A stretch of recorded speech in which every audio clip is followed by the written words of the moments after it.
책을 통해서 보신 분들은 이제 내용을 정확하게 이해하고 계시겠지만, 폼과 관련된 요소를 다룰 때는 기본적으로 V모델이라는 디렉티브를 활용하면 됩니다. 그러면 한 줄 입력 요소, 여러 줄 입력 요소, 체크박스, 라디오 버튼, 셀렉트 박스까지 모든 입력 요소와 관련된 또는 모든 폼과 관련된 요소들을 어떠한 값이 입력되는지를 다 체크할 수 있게 해주는데요. 그런데 이 V모델 디렉티브가 마냥 100% 완전한 건 아닙니다. 자, 예를 들어서 한 가지를 보여드리려고 하는데요. 이렇게 한 줄짜리 입력 요소인 input 태그에 데이터를 먼저 정의를 해야겠네요. 여기에 UID 라고 입력을 하고요. V모델 디렉티브로 UID를 이렇게 입력을 하도록 할게요. 그리고 이 UID를 바로 출력하게 하겠습니다. 자, 그러면 사용자가 어떠한 값을 입력할 때마다 이렇게 세로 고침을 하고 확인을 해보면 이렇게 입력된 값이 그 즉시 보여지는 것을 볼 수가 있죠. 그런데 이거는 영어만 이렇게 되고요. 자, 만약에 한글이라면 어떻게 될까요? 제가 한글로 내용을 입력을 해보도록 할게요. 사료 고침을 하고 수코팅 이렇게 입력을 하게 되면 보시는 것처럼 이렇게 한 글자가 잘려서 실시간 입력이 안 되는 걸 볼 수 있습니다. 이 실시간 입력이 되려면 포커스를 벗어나야지만, 이렇게 지금 포커스가 들어가 있을 때는 한 글자가 자꾸 누락이 되고요. 포커스를 벗어나야지만 이렇게 정상적으로 잘 인식이 되는 걸 볼 수 있는데요. 만약 내가 한글로 되어져 있는 내용을 실시간으로 그 값을 체크하여 어떠한 내용을 구현하려고 할 때는 이러한 V모델 디렉티브의 작동 방식은 어떻게 보면 개발적인 오류를 발생시킬 수 있는 그러한 한 가지 사례라고 볼 수가 있는 거죠. 그래서 보통은 이 V모델 디렉티브를 이제 완전하게 우존적으로 사용하지 못하는 경우에는 이제 추가적으로 우리가 앞에서 배웠던 여러 가지 이벤트들과 함께 곁들여서 사용합니다. 자, 예를 들어서 이렇게 한글이 한 글자씩 누락되는 건 보통 input이라는 이벤트와 보완해서 사용하면 되는데요. 자, 이 V모델이라는 디렉티브 대신에 input이라는 이벤트를 등록을 합니다. onChange 핸들러라고 이렇게 핸들러를 하나 정의를 해주고요. 메소드를 정의를 하는데 여기에 이렇게 해주는 거죠. this.uid는 event.target.value다 라고 이렇게 해주는 겁니다. 이벤트 핸들러를 등록하면 자동으로 이렇게 이벤트 객체가 넘어가기 때문에 이렇게 굳이 우리가 명시하지 않아도 이벤트 객체를 사용할 수가 있다는 건 저번 시간에 배웠고요. 자, 이렇게 작성을 하게 되면 이제 한글이라고 할지라도 누락이 되지 않습니다. 확인을 해볼게요. 영어는 당연히 누락이 안 되고 한글도 이렇게 누락 없이 잘 되는 걸 볼 수가 있죠. 그래서 내가 어떤 한글처럼 실시간으로 바로 입력된 값을 확인해야 될 때는 V모델 디렉티브보다는 이렇게 input이라는 이벤트를 함께 사용하여서 이런 방식으로 어떤 데이터 핸들링을 할 수가 있다라는 것도 같이 기억해 두시면 될 것 같고요.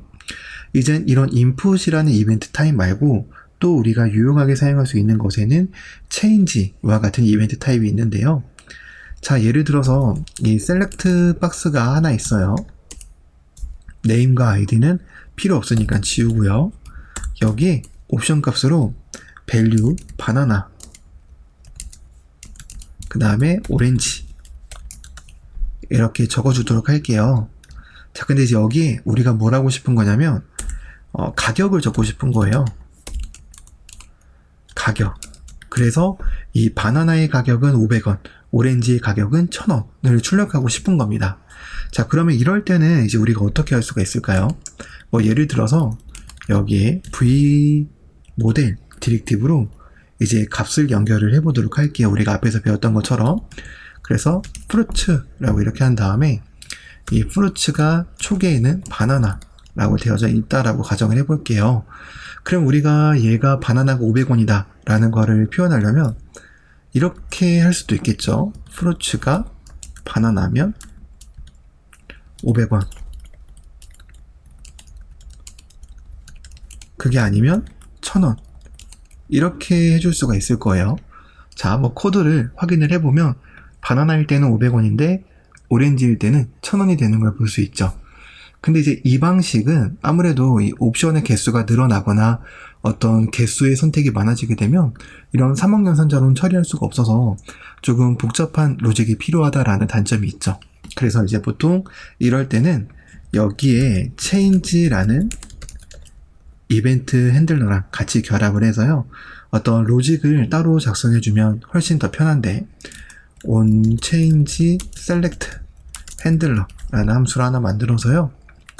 여기에 이렇게 내용을 작성을 하는 겁니다.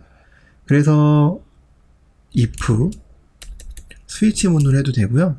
event.target.value가 만약에 바나나다. 그러면 price를 하나 지정을 해서 this.price는 500 이렇게 코드를 작성해도 되고요. 그러면 마찬가지로 오렌지는 1000이다 라고 이렇게 작성을 해줄 수가 있겠죠. 이런 식으로 작성을 한 다음에 여기에는 프라이스의 가격만 이렇게 출력하면 되니까 코드를 저장하고 이제 확인을 해보면 이런 식으로 변경되는 이 값마다 내용이 적용되는 걸 볼 수 있고요. 이 초기값 같은 경우는 옵션을 이렇게 비워둬서 얘를 초기값을 비워놓는 방식으로 처리를 하면 보시는 것처럼 선택하기 전에는 0원, 선택하면 이렇게 500원, 오렌지처럼 체인지 이벤트를 활용해서 어떤 추가적인 로직을 작성하는 것도 가능합니다. 그리고 보통 이런 폼 태그는 이 내부에 버튼 태그가 있으면